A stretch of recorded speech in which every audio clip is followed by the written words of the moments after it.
The moment 6-year-old Wren Holloway wrapped her small arms around a stranger's neck at the police station and whispered the word "Mom," her father's world tilted sideways, because the woman she was hugging wasn't a grieving widow's ghost, wasn't a distant relative, and wasn't anyone he had ever met before in his life. She was Adrienne Castelain, the CEO of one of the largest shipping conglomerates in the state, and she was crouched on the cold tile floor of a police precinct at 2 in the afternoon, holding his daughter like she had known her forever. If this story of an ordinary man and an extraordinary woman finding their way to each other through a lost little girl moves something in you, hit like, drop a comment, share it with someone who still believes in second chances, and subscribe to Wisdom Story House, because we believe kindness always finds its way home. Grant Holloway had been a single father for 4 years, ever since his wife Dahlia had died of a sudden aneurysm on an otherwise unremarkable Tuesday morning, leaving him with a 2-year-old and a mortgage he could barely manage on a warehouse foreman's salary. He was not a man who complained. He packed lunches with slightly crooked sandwiches, learned to braid hair from grainy internet videos, and showed up to every school function even when his back ached from a double shift the night before. His daughter Wren was the center of his entire universe, a bright, chattery child who still slept with her mother's old cardigan because it smelled, she insisted, like sunshine and cinnamon.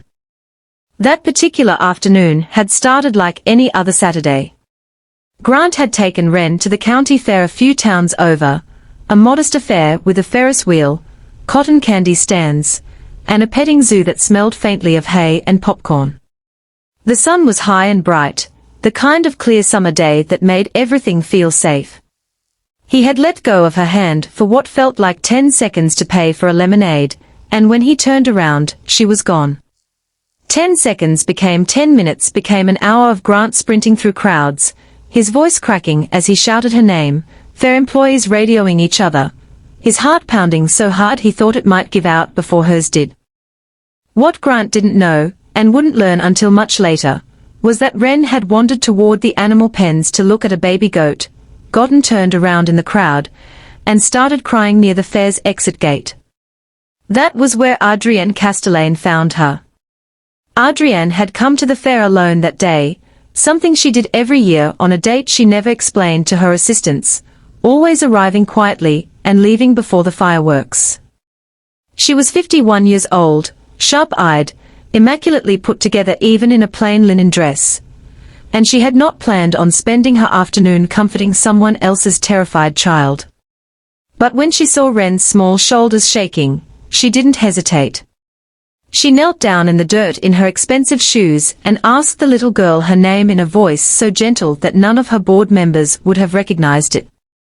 Wren told her everything in that rush that children have when they are scared and relieved to be heard, that her daddy's name was Grant, that her mommy was in heaven, that she liked the color yellow, and wanted to see the goats again. Adrienne stayed with her for 3 hours. She bought her a lemonade to match the one her father never got to give her. She walked her to the fair's security office, sat with her while officers tried to track down her father, and when Wren grew restless and frightened all over again, Adrienne began humming a tune under her breath, an old lullaby her own mother used to sing, and Wren's small hand found hers and held on like it belonged there. By the time Grant burst through the precinct doors, half out of his mind with fear, sweat-soaked and hoarse from calling her name for hours, he found his daughter curled against a complete stranger's side, calm, safe, and smiling. And in the disorienting flood of relief that followed, Wren looked up, reached for both of them at once, and said the word that would append everything, "Mom, this is my daddy." Grant froze in the doorway. Adrienne's face went pale, her composure cracking for the first time all day. She opened her mouth to correct the child, to explain gently that she wasn't anyone's mother, that she'd only just met her, but the words caught somewhere in her throat, because 11 years earlier, Adrienne Castelain had lost a daughter of her own. Little Iris had been 3 years old when illness took her, and in the 11 years since, Adrienne had built an empire, buried herself in mergers and quarterly reports, and never once let herself get close enough to a child to feel that particular ache again. Until today. Grant didn't know any of this yet. All he knew was that his exhausted, frightened little girl was calling a total stranger Mom, and something in his chest twisted with a confusion he couldn't name, equal parts gratitude and a grief he thought he'd already made peace with. He thanked Adrienne stiffly, gathered Ren into his arms, and left the station that evening believing he would never see the woman again. But Ren would not let it go. For the next 2 weeks, she asked about the lemonade lady every single day. She drew pictures of a woman with dark hair holding her hand near a Ferris wheel.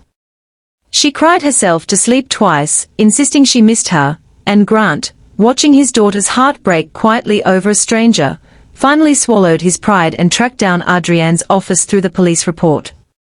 He sat in his truck outside her glass and steel headquarters for 20 minutes before he found the courage to walk in, half expecting a receptionist to laugh him out the door. Instead, when he gave his name, Adrienne came down herself, and the look on her face when she saw him told him she had been thinking about that day just as much as he had. They began meeting on weekends, first for Ren's sake, awkward coffees where the two adults circled each other with polite caution while Ren chatted on obliviously between them. But slowly, carefully, something else began to grow. Grant discovered that beneath the tailored blazers and the boardroom reputation, Adrienne was a woman who still kept her daughter's tiny shoes in a drawer she couldn't bring herself to empty. Adrienne discovered that beneath the exhaustion of single fatherhood, Grant was a man who read bedtime stories in funny voices, and had never once let grief make him bitter. They were two people who had each learned to survive loss by working themselves numb, and somehow, through the accident of a lost little girl at a county fair, they had found their way back to feeling something again. 6 months later, on a bright Sunday afternoon in the same park where Dahlia used to take Ren for picnics, Grant proposed with Ren standing beside him holding the ring box, because he wanted his daughter to be part of the moment that would make her wish come true. Adrienne cried before she even said yes. And when she finally slipped the ring on, Ren threw her arms around both of them, and shouted that now it was official, she really did have a mom again. If you felt even a flicker of warmth watching Grant, Ren, and Adrienne find their way to becoming a family, please take a moment to like this video, and leave a comment below telling us what part touched you most, because stories like this remind us that family isn't only about blood, it's about who chooses to show up and stay. Before we go, if this story moved you even a little, please type "family is who stays" in the comments, so we know this story reached your heart the way it reached ours. A year later, Adrienne officially adopted Ren, and at the small courthouse ceremony, the little girl who once got lost among strangers at a county fair stood proudly between the two people who had chosen her, completely and without condition. Grant often says that losing his daughter for those terrifying hours turned out to be the same day he found the rest of his family, and Adrienne says that a little girl's tear-streaked face at a security office gate gave her back a piece of her heart she thought she'd buried forever. Some families are born from blood, and some are born from a single small hand reaching out in a crowded, frightening moment, refusing to let go.